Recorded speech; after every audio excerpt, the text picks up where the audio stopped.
নমস্কার। আজকে অনেক দিন পর আমি আবার একটা ভিডিও পোস্ট করছি। কারণ এই কয়েকদিনে অনেক কিছুই বদলে গেছে, মানে আমার জীবনটা। যেমন আমি এই কয়েকদিনের মধ্যে প্রথমে মেয়ে, তারপরে বউ থেকে আমি একজন মা হয়ে গেছি। আর এখন আমার সকালবেলা কিন্তু ঘুম থেকে উঠে হয় না, বরং সারাটা রাত জেগে তারপরেই আমার সকালটা হয়। সকাল 5:30 মতো বাজে, দিনের আলো দেখলাম, আর আমিও ভাবলাম যে কখন সকালটা হবে, আর আমি একটু নিজে হয় ঘুমাবো আর না হয় উঠে যাব, কারণ আমার বেবি এখন ঘুমাচ্ছে, ও সারাটা রাত জেগে থাকে সেই জন্য। আর এই কারণেই আমি এতদিন ভিডিও পোস্ট করিনি। তারপরে সকাল হয়ে গেছে, ও ঘুমিয়ে পড়লো, আমি ঠাকুরের নাম করে উঠে পড়লাম, কারণ আমার ঘুমাতে আর ইচ্ছে করছে না, একটু নিজেকেও তো সময় দিতে হবে। আজকে আমার হসপিটাল থেকে ফেরার পরের 31 দিন, আর যেহেতু আমার সি সেকশন হয়েছে সেই জন্য ডক্টর আমাকে এই বেল্টটা দিয়েছে, যে এই বেল্টটা পরে আমাকে সারাদিনে হাঁটা চলা কাজকর্ম করতে বলেছে। আর 1 মাস পর থেকে আমাকে হাঁটা চলা করতে বলেছে, তাই আজকে আমি নিচে যাব সকালবেলা রাস্তায় হাঁটতে। এই 1 মাসে আমি কিন্তু দুবারই ওপর থেকে, মানে বাড়ির ওপর থেকে নিচে নেমেছিলাম, তাও শুধুমাত্র বেবিকে ডক্টর দেখানোর জন্য। আর সকাল এখন 6টা মতো বাজে, পুরো মেঘটা কিন্তু পুরো একদম ঝা চকচকে রোদ উঠেছে।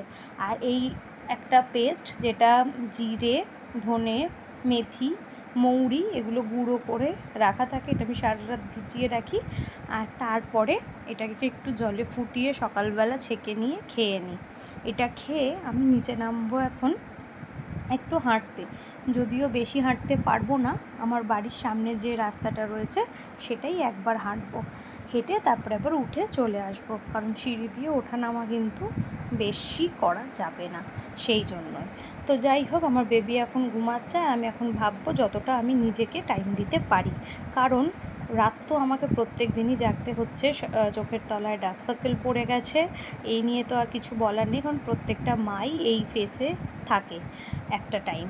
তারপরে সকালবেলা উঠে এই যে আমি যাচ্ছি এখন রাস্তা দিয়ে হাঁটতে। এই রাস্তাটা একবার আপ একবার ডাউন করলেই হয়ে যাবে, তারপরেই আবার ঘরে চলে আসবো। তো অনেক দিন পর একা একা রাস্তায় হাঁটতে বেরিয়ে আমার কিন্তু বেশ ভালো লাগছে। তারপরে এলাম, এসে চা বিস্কুট খেলাম, আর এখনও কিন্তু গিয়ে একবার দেখে এলাম যে ও কী করছে। দেখছি এখনও কিন্তু ঘুমাচ্ছে। তো ঘুমোচ্ছে কারণ সারা রাত ও জেগে থাকে, আর ভোরবেলার দিকে ও ক্লান্ত হয়ে যায়। আর শুধু রাত জাগা তো নয়, সঙ্গে কান্নাকাটিও করে, তো সেই জন্য ও ক্লান্ত হয়ে যায়, তাই সকালবেলার দিকটা ও ঘুমায়। আমিও কিন্তু এই কয়েকদিন সকালবেলার দিকেই ঘুমাতে যাচ্ছিলাম, কিন্তু কি আর করব, আজকে থেকে নিজেকে তো একটু টাইম দিতেই হবে, সেই জন্য। তারপরে চা বিস্কুট খাওয়ার পরে আমি কি করলাম, কুলেখাড়া পাতা রয়েছে সেটা একটু ছাড়িয়ে ধুয়ে নেব, তারপরে ওটাকে সেদ্ধ করে জলটা আমি খাবো, কারণ আমার শরীরে কিন্তু এখন রক্তের প্রয়োজন রয়েছে, শরীরে কিন্তু রক্তের ঘাটতি হয়েছে। যদিও ডক্টর কিন্তু ব্লাড আর ক্যালসিয়ামের জন্য মেডিসিন দিয়েছে, সেগুলো এখনও কন্টিনিউ চলছে, তাও একটু ঘরোয়া টোটকা উপায় তো করতেই হয়। সেই জন্য সপ্তাহে আমি কিন্তু একদিন করে এই কুলেখাড়া পাতার রস বা বেদানার রস সপ্তাহে একদিন এরকম খাচ্ছি, কারণ যাতে ঘরোয়া উপায়েও কিছুটা রিকভারি করতে পারি।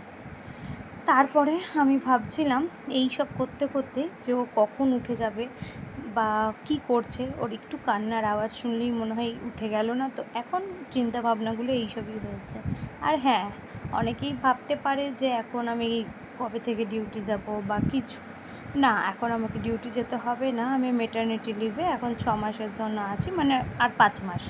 1 মাস অলরেডি আমি প্রেগনেন্সিতেই ছুটি নিয়েছিলাম, আর 5 মাস আমি এখন বাড়িতেই থাকবো, তারপরে আমি ডিউটি যাব। সেই জন্য কিন্তু এখন আমার লাইফস্টাইলটা অন্যরকমই হবে, তো সেই ভিডিওই আমি এখন যতটা পারবো শেয়ার করব।